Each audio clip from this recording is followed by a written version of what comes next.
Салют, піпл, з вами Human. Продовжуємо знімати навіть без світла, і, як завжди, я приготував 2 ковточок смачної та корисної інформації. Так, це воно. На сьогодні, друзі, я вам розповім вже докладніше про The Game Awards 2022, а саме ті ігри, які мені здалося найцікавішими. Суб'єктивно, а їх там було багато. Але крім анонсів з конференції, там ще багато чого новенького з приводу трейлерів, анонсів, еротики і ще багато чого. Також спойлери. Тож го дивитися, я створив.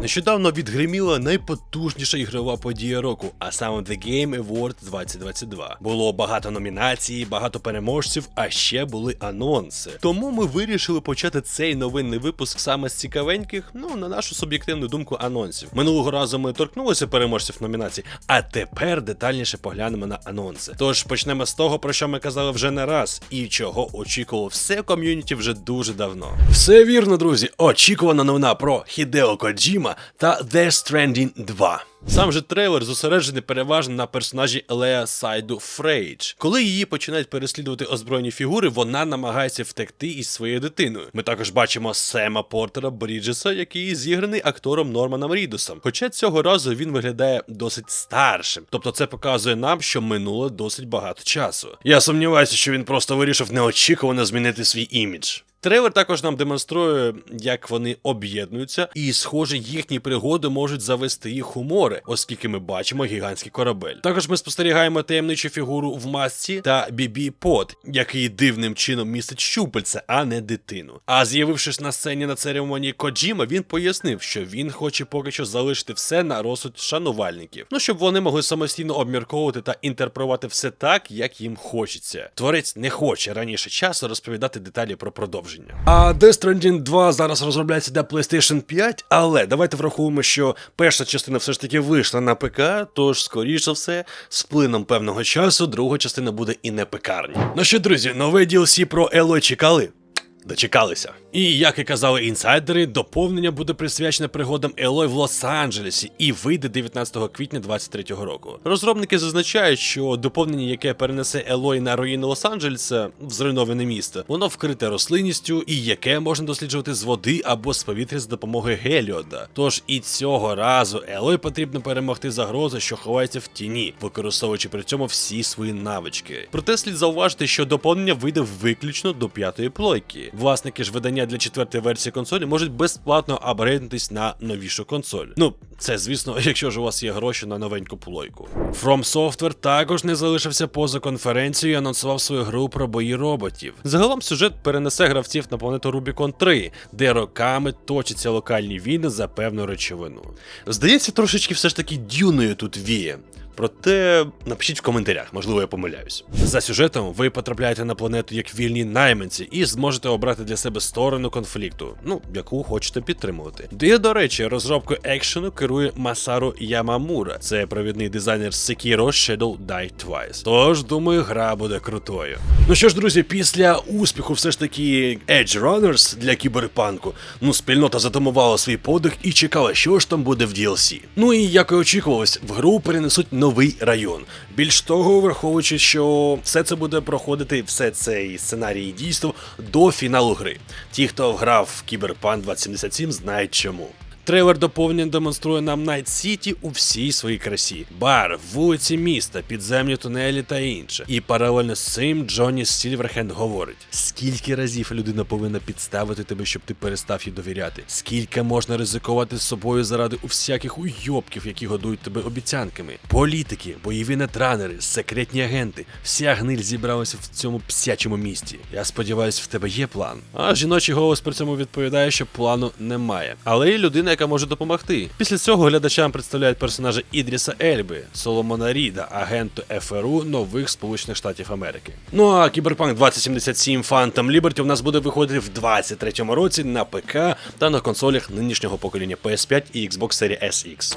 А ми продовжуємо тему анонсів з TGA, бо я вам казав, що їх буде багато. І це при тому, що ми відібрали тільки найцікавіші, на нашу суб'єктивну думку. Тож видавництво Electronic Arts та розробники з Ascendant Studios представили анонсували свій новий магічний шутер від першої особи Immortals of Aveum. Сеттингом проєкту виступає оригінальний фентезійний світ, поглинений масштабним конфліктом і який знаходиться на межі знищення. Ну а розробники кажуть, що гра буде виключно однокористувацькою і вийде на персональних комп'ютерах Xbox Series SX та PlayStation 5. І все це в 2023 році. І до речі, Immortals of Aveum створюється ветеранами розробки Call of Duty та Dead Space. А от компанія Capcom анонсувала точну дату релізу Street Fighter 6. І один з найочікуваніших файтингів вийде вже 2 червня 2023 року. Також разом із цим анонсом був представлений новий трейлер. В ньому показали ігровий процес із різними сценами для битв, також міні-іграми та поєдинками між персонажами. А ще розробникам було оголошено про старт попередніх замовлень 3 видань файтингу – Standard,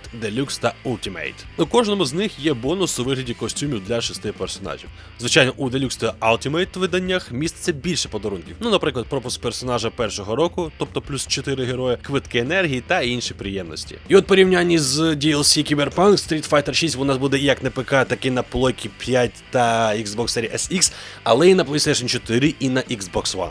Хоча, може, Xbox One і не буде. Проте, якщо ви хочете зіграти раніше, ви можете подати заявочку на ЗБТ. Він буде проходити, або, друзі, вибачайте, може вже пройшов, враховуючи, коли відос вийде, 16 по 19 грудня. Якщо пройшло, ну нічого. Буде ще. На тому ж TGA Ubisoft показали трейлер продовження довгоочікуваного Violent Hearts The Great War. В новому розділі Першої світової війни ми знову зустрінемося з Анною, яка хотіла стати ветеринаром, але тепер рятує поранених. Ми нарешті дізнаємося, що станеться з британським льотчиком Джорджем, якому не вистачало місця у першій частині. І знову зможемо залучити собі на допомогу розумного пса-санітара Уолта. Хе-хе, прямо як наш патрон. Так от, одним із сюжетів продовження стане історія 2 братів: американця Фредді, знайомого з оригінальної гри, та його брата. Джеймс вступає до Harlem Hellfighters, першого афроамериканського піхотного підрозділу, який бився у Першій світовій війні, щоб відшукати брата. І, щоб ви знали, над Violent Hearts Coming Home працює та сама команда Ubisoft Montpellier, яка створювала і першу частину, а допомагає їм студія Old School Games. Проте є один нюанс. Гра буде мобільною і вийде лише на Netflix Games. Тож продовження Violent Hearts стане першою з 3 ігор, які Ubisoft та Netflix готують для передплатників Netflix, починаючи з 23-го року. Ну а за нею будуть пригодницький рогалик Mighty Quest for Epic Loot і нова Assassin's Creed. Реліз же Violent Hearts Coming Home заплановано на січень. Ну а друзі, перш ніж продовжити, я хочу подякувати всім цим людям, нашим спонсорам на YouTube та патронам. Я вам щиро вдячний, що ви підтримуєте наш український YouTube, і ми існуємо і все робимо тільки завдяки вам. Тож, друзі, будь-яка підтримка, навіть $1 на місяць підпискою, буде більш ніж достатньо. Просто треба, щоб нас було трошечки більше. Тим не менш, всім щиро вдячні за підтримку. Ну що ж, друзі, уважні геймери та журналісти, вони звернули увагу на дуже цікавий факт, який був на TGA 2022. Річ в тім, що компанія Microsoft не продемонструвала жодного трейлеру і не зробила жодного анонсу з приводу її ігор. Що ПК, що Xbox, байдуже. І це попри те, що директор ігрового напрямку Філ Спенсер був присутній на заході. Проте віце-президент Xbox Аарон Грінберг пізніше вийшов на зв'язок з громадськістю і дав у Твіттер свій коментар. У нас у планах є багато того, що показати та розповісти про неймовірно захопливий 23-й рік. Люди хочуть дізнатися та побачити більше. Час завжди має ключове значення, але не хвилюйтеся, вам не доведеться надто довго чекати. Тобто не виключно, що Microsoft вирішила не висовуватись через угоду з купівлі Activision Blizzard. Будь-який анонс ексклюзиву для Xbox буде використаний Sony як аргумент проти цієї угоди. Хоча це тільки припущення. Ну а в підсумку на конференції було багато анонсів, як нових ігор, так і портів. Ну, звичайно, тут у нас і довгоочікуваний Returnal на ПК, і ластуха. І хоча остання коштує всі гроші світу, проте все ж таки вважаю, що воно знайде свою людину або спільноту людей, яка буде користуватися. Тож, Diablo 4 ми очікуємо з вами уже у червні наступного року, а Baldur's Gate 3 виходить десь у серпні. І, до речі, про ластуху. Ніл Дракман, гейм-директор як Naughty Dog і займався The Last of Us та Uncharted, так от він в своєму твіттері підтвердив, що The Last of Us Part 1, яка у нас буде скоро на ПК, також вийде і на Steam Deck. І я нагадаю, що на GTA анонсували реліз гри на ПК, яка відбудеться 3 березня 2023 року, а на PlayStation PlayStation 5 оновлена версія вийшла ще на початку вересня. І до речі так, ще на минулій The Game Awards був представлений трейлер The Last of Us Part 1 з відгуками журналістів. Сам же ремастер може похвалитися покращенням освітленням, лицевою анімацією та зовнішнім виглядом заражених, а також катсцени в режимі реального часу та деякими асетами The Last of Us Part 2. Ну а вже 15 січня 2023 року відбудеться прем'єра серіалу The Last of Us, якщо хтось не знав. І до речі, за словами шоуранера, у серіалі будуть моменти, які не вдалося реалізувати у грі. І мені здається, що я вже стільки казав про серіал вам у роликах, що він набридне ще до виходу. Ну і від анонсів TGA давайте перейдемо до інших анонсів та новин, які промайнули цього тижня та нещодавно не так вже і активно, але варті уваги. Хоча, дивлячись, про яку з наступних новин ми з вами говоримо. Компанії InGame Studios і 505 Games представили проєкт за новою франшизою Crime Boss Rockay City. Ігрові видання пишуть, що це шутер від першої особи, який присвячений організації та виконанню пограбувань. Тобто ви самостійно або в команді з іншими гравцями повинні красти гроші і різні цінності, щоб піднятися на вершину злочинного світу. А всі події розгортатимуться у вигаданому мегаполісі Рокай, штат Флорида. За сюжетом же у місті якраз звільнилося місце для кримінального боса, і головний герой Бейкер повинен спробувати його зайняти. Тож Crime Boss Rockay City включає кілька сюжетних кампаній. Основна вона виконана за правилами рогалика. Після поразки доведеться починати все заново, а додаткові кампанії присвячені кримінальним історіям окремих персонажів. Проте найцікавіше, що всіх героїв шутерів виконали знамениті голлівудські актори 90-х років минулого століття. Тож у проєкті можна побачити Чака Норріса, Денні Трехо, Майкла Медсена, Майкла Рукера, Кім Бессінджера та багато інших.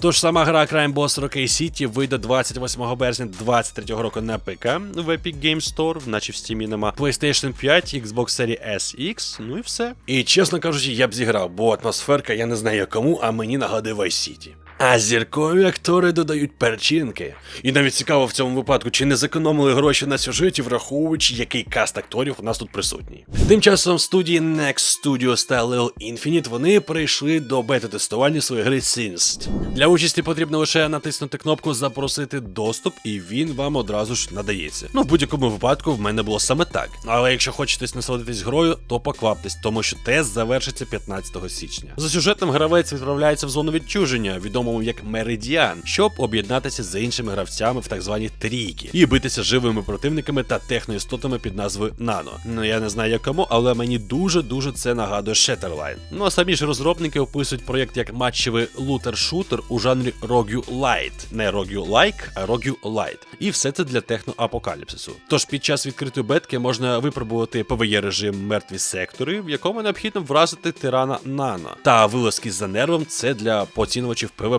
Все це із захопленням харвестерів і з цінними ресурсами. Наразі ж у нас є бетка, але Singed вийде на ПК в Steam наступному році, а ще пізніше на консолях. А нещодавно Splash Damage за підтримки Hasbro анонсував кооперативний екшен Transformers Reactivate, який заснований на культовій франшизі. І розробник зрештою показав свій перший трейлер. Тож за сюжетом 4 гравці мають битися з Легіоном, який захопив землю. І тепер людство залишається сподіватися лише на автоботів. В самому ж ролику показав Бамблбі, а от Optimus Prime поки що ні. Мабуть, тримають на наступний трейлер. І трансформація із робота в транспорт і назад теж у наявності. І, до речі, британська студія Splash Damage у свій час допомагала з мультиплеєром у Return to the Castle Wolfenstein, а також Doom 3, Batman Arkham Origins та Gears of War. А це вже її перший серйозний проєкт. Ну а Transformers Reactive у нас вийде на ПК та консолях, проте дату релізу ми поки що не знаємо. Однак є інформація, що взимку повинен пройти бета-тест. Ну, якщо ви скучили до ігор F2P, то для вас в мене гарна новина. Компанія Bandai Namco повідомила, що MMORPG Blue Protocol отримає глобальний реліз у другій половині 2023 року. Видаватиме ж гру за межами Японії компанія Amazon Games, і разом із цим було запущено ще й офіційний англомовний сайт гри. Ну і як я вже сказав, гра поширитиметься за моделлю F2P. Ну а реліз гри очікується на персональних комп'ютерах Xbox Series S, X і PlayStation 5 по всьому світу. А зараз спойлери! Моторошна інформація про очі Одіна в God of War Ragnarok. Тож, якщо ви не хочете дізнати щось раніше, то перемотайте ролик все ж таки на інший таймкод, який зазначений тут.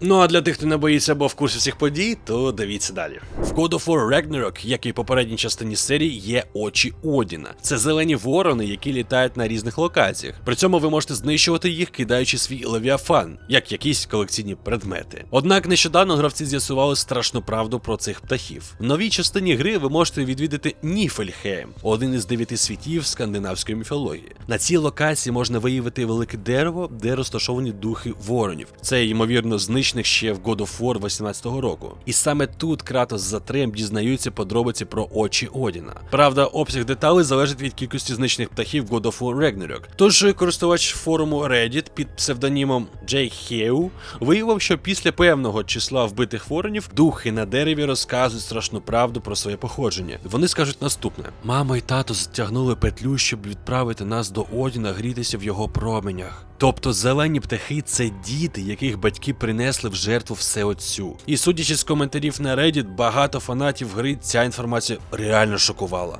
Ну а вам як? Бо звучить моторошно, так. Хоча ті, хто шарі хоча б трошечки в скандинавській міфології, знають, що і для Всеотця робили і не такі жертви. Ну а тепер, друзі, треба забрати неповнолітніх від екрану, або щоб ніхто не бачив, бо зараз буде контент 18+. Польська студія MadMind явно нерівно дихає до тематики гріхопадіння та ґрунті сексу. Раніше вони вже випустили пригодницький екшен Сукубус, ну той, що про битву демона спокуси зі своїми пекельними родичами. А тепер команда вирішила не зупинятися на досягнутому і анонсувала Санктус – еротичний горор про монашок. Як же хочеться пройти на своєму другому каналі. І зазначається, що образ головній героїні подарувала польська актриса, а також ще й художниця Матильда Даменська. А за сценарій відповідає Яцек Пекара. Це, до речі, автор книги «Я інквізитор». Тож, за словами розробників, гра міститиме багато логічних головоломок та елементи стелсу. Ну а події Санктус відбуваються у другій половині 14 століття в одному з польських монастирів. Головна ж героїня Анна вирішила стати черницею, і дуже скоро вона розуміє, що монастир сповнений таємних таємниць. А всьому винні інквізитори, які регулярно відвідують Божу оселю з метою вигнання гріха. Наразі ж гру можна додати в бажане у Steam, але чомусь там є російська і немає української. Якось наші друзі-поляки зараз халтурять в цьому фрагменті. Хіба так важко додати субтитри українською? Напишіть про це в коментарях. Тим часом, 2 тижні після релізу автомобільних перегонів від Electronic Arts і Citroën Games, Need for Speed Unbound вже можна знайти в магазинах з солідною знижкою. Версія для консолей PlayStation 5 та Xbox Series X подешевшила на 40%. А от на ПК знижок поки що немає. Вочевидь, перегоди з мультяшними спецефектами, які до того ж не можна відключити, хоча представники Electronic Arts переконували, що така можливість в грі буде, то воно мало кому потрібно. І це попри позитивні відгуки про гру як з боку критиків, так і з боку гравців. Ну, наприклад, у Steam 74% тих, хто зіграв, він рекомендує гру. Я також грав в цю гру і не сказати, що вона мені сподобалася, спойлер взагалі ні. Проте, якщо вам цікаво детальніше, все це є на моєму каналі Human Vice Кепські стріми. І от наразі на каналі є огляд та перші враження від новеньких перегонів. Можете подивитися прямо одразу після цього відосу. Ну і, до речі, ще доповню, що останнім часом у нас там на каналі дуже багато оглядів та ігролатів. І, до речі, нещодавно портал IGN випустив цікавенний ролик, який присвячений грі Dead Space Remake.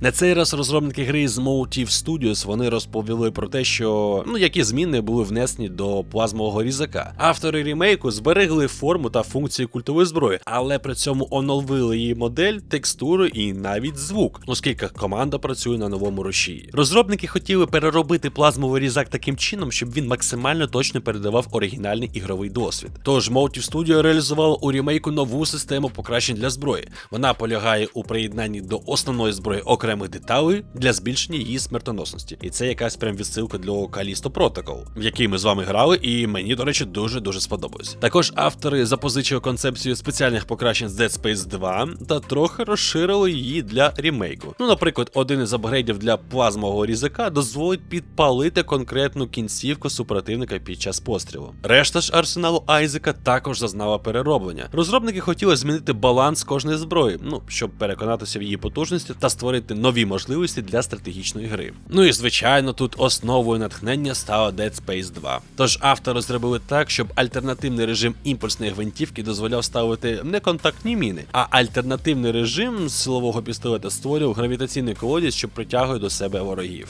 Мета перероблення зброї в грі Dead Space Remake, який у нас вийде наступного року, полягала в тому, щоб зберегти той арсенал, який є, але все ж таки додати ще креативності до того, чого не було раніше. Ну а сам же ремейк Dead Space у нас виходить 27 січня, як завжди на ПК та на консолях. І, до речі, його ми плануємо проходити. Самі ж розробники з Motive Studio, вони зберігають сюжет, персонажів та саму структуру гри, але змінюють моделі персонажів та оточень. Тож, якось ось так. Наразі, друзі, в мене для вас на сьогодні все. Я вам щиро вдячний за те, що додивились до кінця, і за всю вашу підтримку, яку ви робите для всіх проєктів Human. Вас це прям... Дякую вам. Ну а з вами, як завжди, був Human, як завжди. Слава Україні, як завжди. Кайфової вам гри.